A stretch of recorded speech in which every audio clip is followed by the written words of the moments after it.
What's up, Vidova? My name is André and today I'll be reacting to 10 weird things about Australia. This should be a good one. Now, let me ask you for one thing right away. If you can leave a like, thank you so much for that. It's the best way to show support. If you love this type of content, also consider to subscribe. Now, small detail, could be a big one for you, English. As you can see, probably is not my main language, so any mispronunciations, I'm sorry for that. I will also leave the link for the original video on my description, so let's play it and see what this is about. And before you get triggered, yes, I paused the video too much, but it's the way I like to react. What's going on, guys? I'm Pete from Aussie English. Everything is going good, my friend. Today where I'm going to be talking about culture shock in Australia. Okay. Let's get into it. Well, I would love to make predictions, but no idea. Right, so I was recently chatting to my wife, trying to come up with a list of things that she had culture shock with when she came to Australia. Okay. So if you don't know, my wife is originally from Brazil. Hey, Raquel, if you're watching. Oh, Raquel, that's a beautiful So name. she came to Australia, and obviously Brazil is a different country, different culture. When she got to Australia, there were a bunch of different things that she found strange. Cultural aspects of Australian life that she found different, weird, strange. So I made a list, and now let's go through 10 of them. I believe going from Brazil to Australia, the cultural shock will be stronger than me going from Portugal to Australia. I could be wrong on this one, by the way. But I think Australia have a more European lifestyle. How do I know this? I don't. I'm just assuming. Those things, okay? And let me know in the comments below if you found them weird as well. All right. Okay. Number 1, cars are incredibly cheap That's good. secondhand in Australia. So cars in Australia are actually... By the way, never buy a new car. That's just a dumb decision overall. actually really expensive when they're new, at least as far as I know, comparatively speaking, especially if you get into luxury cars like European luxury cars like Mercedes, BMW and Audi. In Australia, we used to German have cars. the Ford and Holden manufacturers. What the hell is this brand? I'm not aware. Ford, of course, is very famous. This one almost looks like the French brand Peugeot. But you guys don't have Peugeot in Australia, I would say. And this is not Peugeot, I'm aware, by the way. Manufacturers here building the cars in Australia. They no longer do that. When Okay. they did that, though, the government put tax on any cars that were luxury cars more than $60,000. Oh man, the government always doing these decisions that just benefit them. You'll find that a lot of these cars from overseas that are luxury cars, especially those from Europe, will be very expensive compared to other places Makes in sense. the world. She also found that second-hand cars were incredibly cheap. In Brazil, cars, whether new or second-hand, are apparently much more expensive relative. Okay, just a fun fact, Brazil imports a lot of stuff. That's why cars are so expensive. Speaking, than they are here. For instance, when I bought my second-hand Ford Falcon that I got recently, I recently gave it away though, but when I bought that second-hand, it was about 12 years old and it cost me $3,000. 12 years old, $3,000. That's a deal. I like it. I mean, cars are so expensive nowadays in Europe. It's actually crazy. Inflation made everything bananas, to be honest, but I like that deal, actually. When I bought my first Holden wagon, again, it was about 18 years old. Okay, I'm seeing a trend in the cars that he likes to choose. And it cost me $2,500. So it wasn't very much at all. So there you go. In Australia, cars, if they're second-hand, can be incredibly cheap. That's great. Number 2, cuts of meat.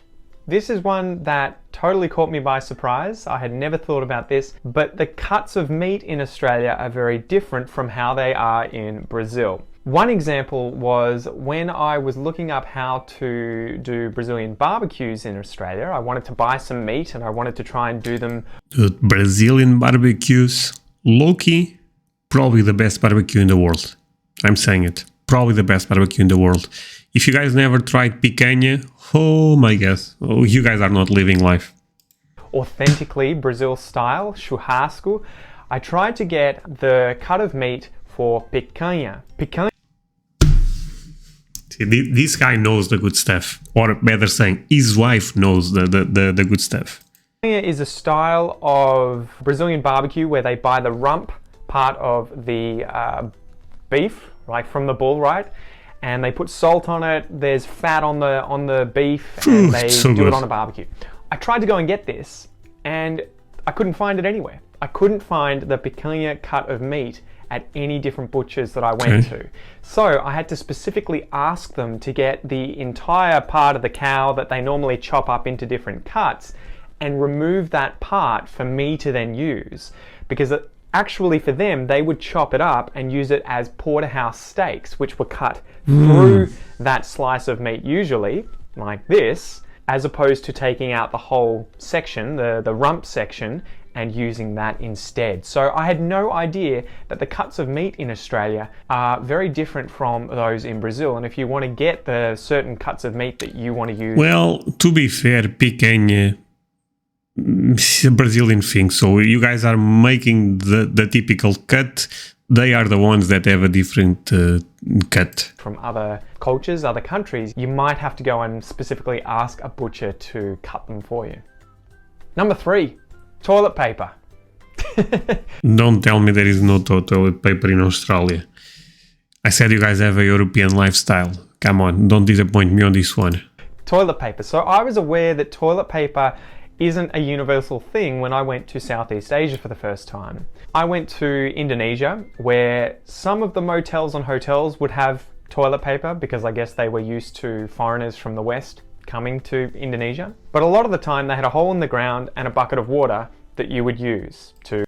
Okay, but it's Indonesia, not Australia, right? Please don't... No chance. Wash yourself. Makes sense, but in Australia we use toilet paper. One thing... Okay. We are back, guys. That was shocking to Kel was the fact that in Australia you can flush toilet paper down the toilet, because in Brazil the sewer system isn't set up to be able to handle flushing of toilet paper. So this is an interesting thing. You have to put it in. It's exactly the same thing in my country. I mean, you should not put the toilet paper in the toilet, because over time that can become problematic. Are you guys sure that you guys can put... I mean, I would believe this guy, but yeah. In a bin next to the toilet and empty that every day. So there you go. Toilet paper was one of those strange things in Australia that you can flush down the toilet.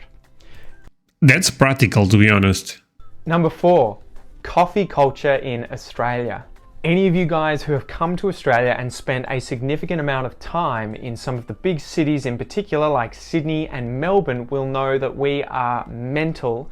We are crazy about our coffee. We take that stuff seriously. Whew. I was scared to say we don't care about coffee. No, I like that. I also love coffee. Ooh, that's good. Americans, look, they do some great things, but when it comes to coffee, it's disgusting. There are probably hundreds of cafes in the CBDs of Sydney and Melbourne alone. The quality of the beans that are used, the variety of different coffees that you can get, and the artisanry that is used, the skill with which people are trained up to make the coffee is pretty much as good as it ever gets anywhere in the world, at least I'm told. That's nice. Right? I used to work in a cafe, and that was one of the things they prided themselves most on, the quality of their coffee. Okay. So it may be a shock when you come to Australia that the coffee is very, very good. Not everywhere, but in a lot of places. Probably not very good if you go to Starbucks, because that's American style, and Americans, they have their own way of doing coffee. Let's be real, the bad way.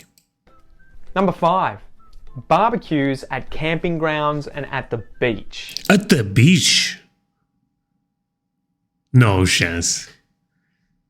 I love beach and I love barbecue. I would be happy in Australia if that's the case. At the beach? That's crazy. That's bananas. Oh man. So again, I grew up in Australia. I used to go camping all the time, several times a year with my parents. We would go to places in the bush, you know, forests, national parks, places like Wilson's Promontory in Victoria. Ooh, so beautiful. Victoria. Every time you go to those places, there tend to be places where you can barbecue food, you can cook food. Quite often they have gas, you might have to put some money in there to be able to use the gas. Maybe you have to bring your own fuel for the barbecue, you know, there might be some places, campsites where you have to make the fire yourself, but pretty much every campsite you go to will have some kind of barbecue for you to cook food. And it's the same for a lot of beaches that have tourist spots. The beaches part is the weird one for me. The other one is normal, but this one, wow. Where people come in large numbers and they want to have food. So there's barbecue. I love that. Everywhere. This was something that Kel found really strange, and it wasn't the cultural norm in Brazil for you to go to camping grounds or to beaches and find places to just barbecue your own food. If you wanted to do that, you'd have to bring your own. BYO Barbie. In Australia, you don't have to. Number 6, and this is one that Brazilians always tell me whenever I meet them. Our secondhand culture in Australia is different from Brazil, probably elsewhere in the world as well. So what happens if I have a couch in my house that I don't want anymore? I don't just throw it Oh, okay. I was saying garbage. out. I don't just give it away to friends, although, you know, you could do that if you wanted. Quite often what will be done is it'll be taken outside, put on the nature strip with some cardboard that says free. And so people know that if they see free, I mean, okay, I mean, it's better than putting in the garbage, but make some money, you know, just do some quick garage sale. Junk or chairs, TVs, furniture, all that sort of stuff, if they see that in the nature strip out the front of someone's house, they know that it's free. Someone can take that, that it's free to a good home, that anyone can come and pick that up and take it home. And we do that all the time. A lot of the stuff that we have in our house is either bought secondhand online through places like Gumtree or Facebook, or we've seen it on the side of the road and thought, we don't want to waste that, we want to use it, so let's just bring it home That's amazing. and use it. So that's something you'll notice in Australia quite a lot. When you drive around the streets, there'll be furniture on nature strips, there'll be secondhand stuff, and it's free to be picked up. Number 7. Yeah, in my country, you don't see that at all. At all. Drinking water from the tap. This was another one I that do this shocked me also quite from time to time. In Portugal, the water is also quite good. a lot. But if his wife is from Brazil, I know this is a huge shocking for them because their tap water is disgusting and can actually kill you, I believe. Because it's something I take for granted, that the water in our water system that gets brought to our houses is drinkable. You can drink the water out of the shower, when you're having a bath, you can drink any of the water that comes out of the pipes in your house, generally, right? Should be all good. That is not the case elsewhere in the world. Quite often when I was traveling in Southeast Asia, that would definitely not be something that foreigners like me should do, because we would quite often end up with sickness, end up on the toilet, riding the porcelain throne for quite a few days with Not on that toilet, the toilet on the ground. That's the problem. a digestive illness. In Australia, it tends to be fine. We put chlorine in the water to kill everything. There's fluoride in there too for your teeth. So that was something that really shocked me. Elsewhere in the world, you may not be able to drink out of the taps. I know that in Brazil, they quite often have purifiers for their water right next to their sinks in their kitchens. In Australia, you won't see those things. There may be purifiers on the taps themselves, or people may have some kind of equipment in the fridge, you know, a jug that purifies the water. But generally, anywhere in Australia that has flowing water that comes out of taps, it's fine to drink, unless it says That's really good, honestly. Number 8, and I'm totally guilty of this, leaving things unlocked. So we live in Ocean Grove, which is a seaside town down the coast, about an hour and a half away from Melbourne. And quite often, I leave the doors unlocked in the house. I leave my car unlocked. It tends to be a very safe place. There's very little robbery, there's very little criminality. I mean, not making fun, but of course someone from Brazil would find this quite crazy. Let's be real. Specific if they are from regions like Rio de Janeiro, São Paulo. Yeah, you cannot do that. I mean, even if you lock your door, you are still in trouble.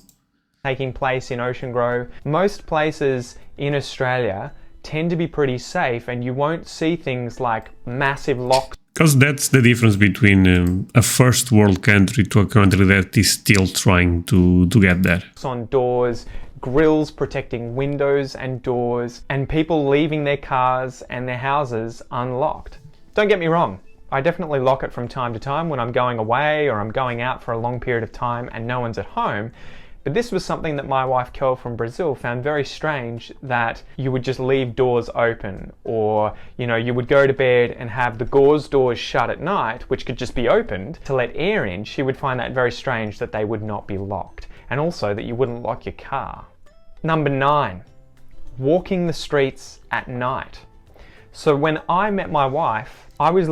Okay, the thing with this video is great job by him, but this is not super shocking for me, because I also can walk at night in Portugal. But from a Brazilian perspective, I understand, but this for me is also quite normal. That's why I said at the beginning that you guys are more European style, but yeah.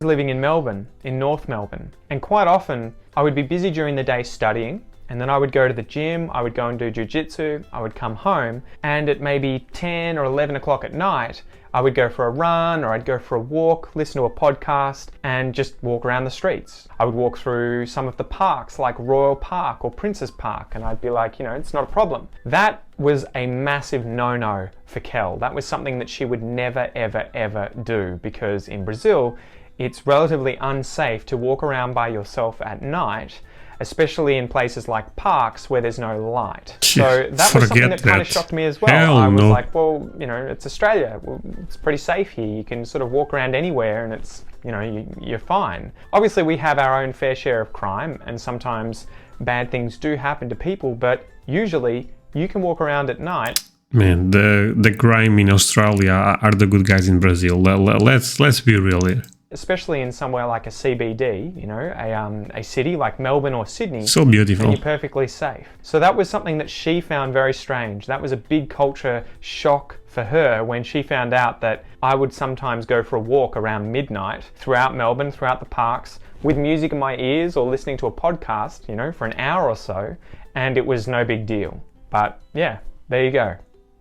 Number 10, guys, the very last one for this episode in Australia is that there is very little rubbish or littering in Australia compared to a lot of other countries. Culturally, this is a big no-no. So I cringe every time I see someone smoking who throws their cigarette butt on the ground, because usually there's a this happens a bit too much in Europe, actually.